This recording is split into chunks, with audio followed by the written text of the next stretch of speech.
ये है Indian oceans और बीच में है इंडिया।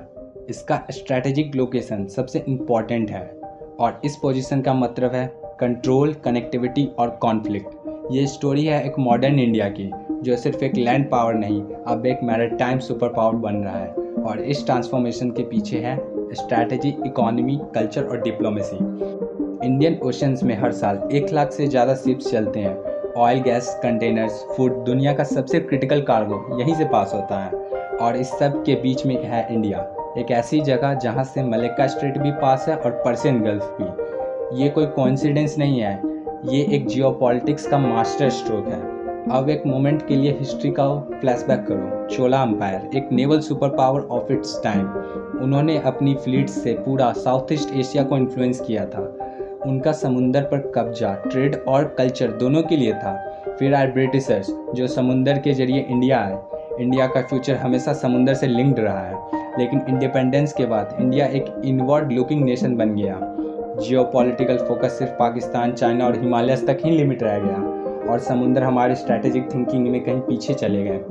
पर अब 21st सेंचुरी में इंडिया फिर से अपनी मैरीटाइम आइडेंटिटी को रिक्लेम कर रहा है। इंडियन नेवी का मॉडर्नाइजेशन एक साइलेंट रेवोल्यूशन है। INS Vikrant, INS Arihant, project 75 submarine, सब ये दिखाते हैं कि इंडिया सिर्फ कोस्ट गार्ड नहीं, एक ब्लू वाटर नेवी बनना चाहती है। और ये नेवी सिर्फ दिखावा नहीं, एक डिटरेंस और रीच के लिए है।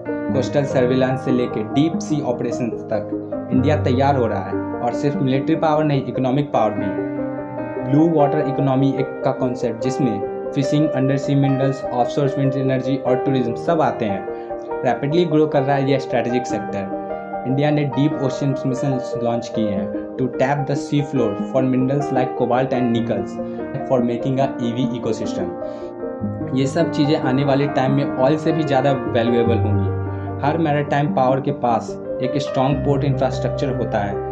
इंडिया के पास मुंबई, कांडला, चेन्नई, विशाखापट्टनम जैसे मेगा पोर्ट्स हैं, पर अब गोल है उनको मॉडर्न बनाना, automation, digital tracking, green energy के साथ। सागरमाला प्रोजेक्ट इसी के लिए लॉन्च हुआ था, कोस्टल इकोनॉमी को सुपरचार्ज करने के लिए। और भारतमाला पोर्ट्स को लैंड रूट से कनेक्ट कर रहा था। इंडिया की island territories Andaman and Nicobar एक प्राइसलेस एसेट है। ये आइलैंड मलाक्का स्टेट से बिल्कुल पास है, जो चाइना के लिए एक चोक पॉइंट है। इंडिया वहाँ पे नेवल बेसिस, रडार सिस्टम और इवन टूरिज्म इंफ्रास्ट्रक्चर डेवलप कर रहा है। अंडमान को एक लॉजिस्टिक्स हब बनाया जा रहा है, जो पूरे साउथ ईस्ट एशिया सर्व कर सकता है। अब थोड़ा जियोपॉलिटिक्स की बात करते हैं, तो चाइना ने स्ट्रिंग ऑफ पल्स डेवलप किया है with Pakistan, Sri Lanka, Myanmar and Djibouti. हर जगह पोर्ट्स और बेसिस इंडियन ओशंस को सराउंड करने के लिए और इंडिया के स्ट्रैटेजिक लोकेशंस को काउंटर करने के लिए। लेकिन इंडिया चुप नहीं बैठा है। इंडिया ने डेवलप किया है SAGAR, security and growth for all in this region. इसके अंदर इंडिया ने रडार नेटवर्क बिल्ड किया है अक्रॉस मॉरिशस, सीशेल्स, मालदीव्स और मेडागास्कर। इंडिया का अप्रोच डिफरेंट है, कोऑपरेटिव और कैपेसिटी बिल्डिंग बेस्ड।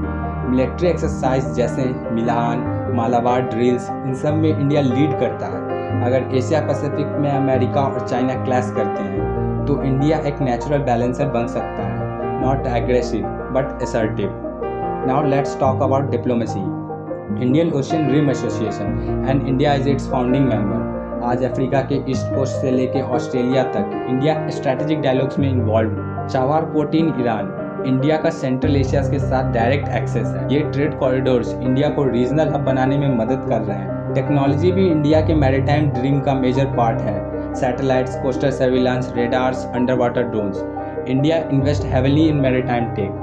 इसरो के Oceansat mission ocean weather, pollution और फिशरीज के लिए डाटा प्रोवाइड करता है। फ्यूचर में under water AI based surveillance system deploy किए जा रहे हैं। कल्चर को भी मत भूलिए, maritime history museums, coastal heritage walks and folk traditional, ये सब एक न्यू मैरीटाइम अवेयरनेस क्रिएट कर रहे हैं। इंडिया के यूथ को समुंदर के रोल का पता होना जरूरी है, not just defence point of view but career opportunity के लिए भी। So let's sum it up. India के मैरीटाइम सुपर पावर बनने का सिर्फ एक ड्रीम नहीं, एक डायरेक्शन है।